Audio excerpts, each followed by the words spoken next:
I feel really honored to have Halcyon's sister, Lauren Frances Sharmas, up here to talk about her first novel, Till the Well Runs Dry, which has been shortlisted for the William Sororian International Prize, chosen as an Honor Fiction Award winner for the Black Caucus of the American Library Association, and a summer reading pick in O, the Oprah magazine, for 2014. Lauren is a former corporate attorney, and she lives with her husband and 2 children in Kensington, Maryland. Please welcome.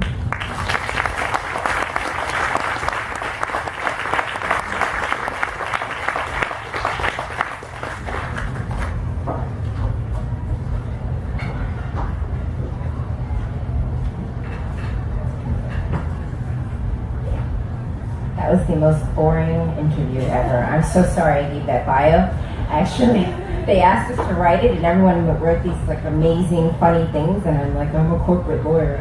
So I am going to start with being a corporate lawyer, though. So 1998, I'm a corporate lawyer, and it's in New York City, and I am working hard on a deal, and I'm up all night, I'm up all week, working on this deal, and it was the Giants. They were playing somebody in the playoffs, and the guy who's working with me decides that he needs to be at his football party on the Sunday before our deal closes. So he tells the client, hey, listen, Lauren's got this. She's got all the paperwork. She knows what she's supposed to do. And I'll be here on Monday morning, right for the deal to close. And the guy turns to him, and he says, you're leaving me with the effing coach. Sorry, So anyway, no, seriously, I was very upset. And I ran to Barnes & Noble on 3rd Avenue in Manhattan. And that's usually where I went when I wanted to cry. I went up in the stacks and had my teary little moment. And when I came downstairs, who's standing there but Stephen King?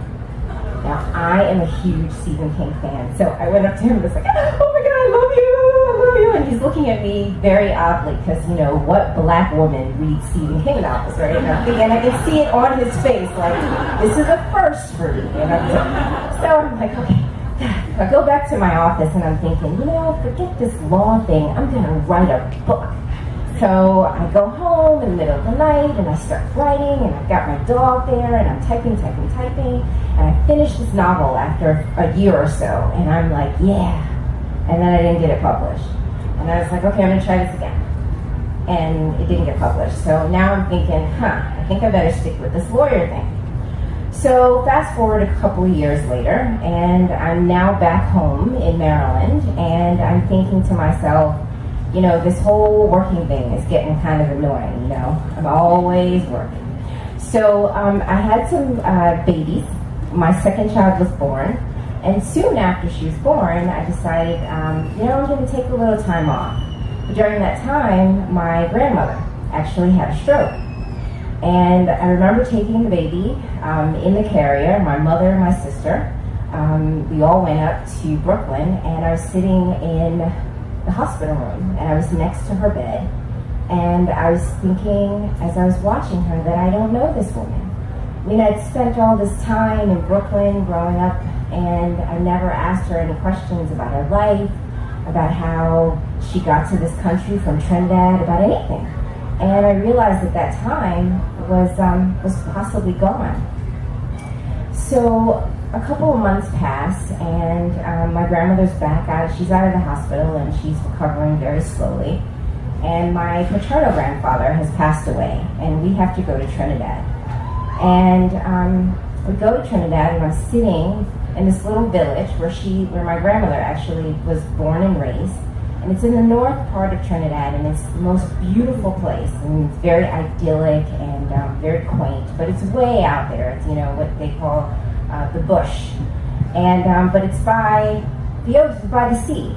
And I'm sitting, and my sister's like drawing in the sand. She always puts her name on everything, so she's got Halcyon written in like big letters, and I'm kind of sitting there, and there's these little dogs lapping water, and actually the place is so beautiful that it's got this river that almost touches the sea, and so the dogs are lapping up water in the river, and I'm sitting there, and and I'm thinking about my grandmother growing up in this little village and thinking about how her life changed so dramatically by making one decision to come to the United States of America. She came here as a domestic, and she left her children behind, and she left a really difficult marriage. And I thought, that is a really interesting story. So I came back home and I decided I'm going to try to write this story. So I signed up for a class at the Bethesda Writer Center. It was called Extreme Novelist, How to Write Your Book with 90 Minutes a Day Free. So I was like, okay, well, this might work. It sounds gimmicky, but I'll make this work. And sure enough, I ended up writing a book with 90 minutes, no, not really 90 minutes, but more than 90 minutes a day. But eventually you start to get used to kind of, sitting down at the computer and actually banging it out, and you just don't leave. And after a while, you do end up with something. But of course, the voice in the back of my head is saying, but you failed at this twice already, so what makes you think this is going to work? So that during that class that I'd taken, the teacher actually had suggested that we go and meet agents up front, in face-to-face, not to send query letters, but to actually just, do whatever you can to get in front of an agent. So there's this conference called Thriller Fest, and I decided to sign up for Thriller Fest. Now, mind you, I did not write a thriller, but I show up because they've got this speed dating thing going, and you can sit in front of an agent and pitch your book. So I go, and I'm in my blue lawyer suit, decked out, my white collar's showing, I've got my heels on, and, I think I'm looking very snappy, right? And I go in, and everyone's in grunge. They've got, jeans and ripped up shirts, and they've all written, vampire stories, and I'm feeling very out of place. So I sit down in front of my first agent, who I'm assigned to, and I pitch my novel. And it's the story about this mother and these children in Trinidad, and their son and curry, and and I'm going on, and she looks at me and she's like, okay, enough, send it to me. What? I'm going to send it to you? Okay, awesome. So I go to 12 more people that day, and every single one of them said, send it to me. And I'm like, wow, that's cool. But remember, I've sent 2 novels before, right? So I'm thinking, this is not going to work. So I send it. And within 3 days, I had an agent.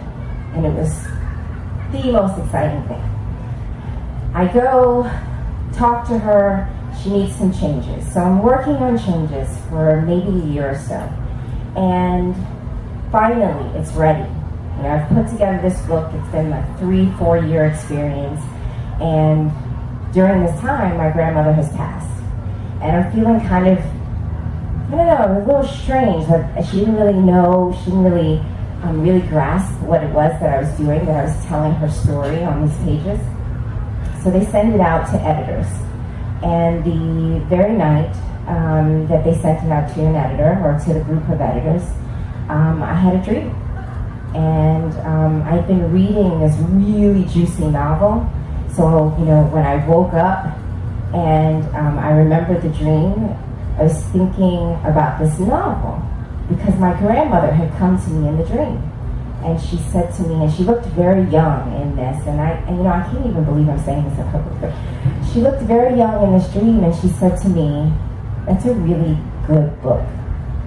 And I thought, she's got to be talking about the book that I'm reading, right, which is super juicy. And then I wake up and I'm like, wait, she's talking about my book. So she's given me this book. And then the next day, I had an auction on my novel for, editors wanted it. And I thought to myself, what a gift. What a gift. I might not have been able to ask her her story, but somehow she was able to give it to me. So.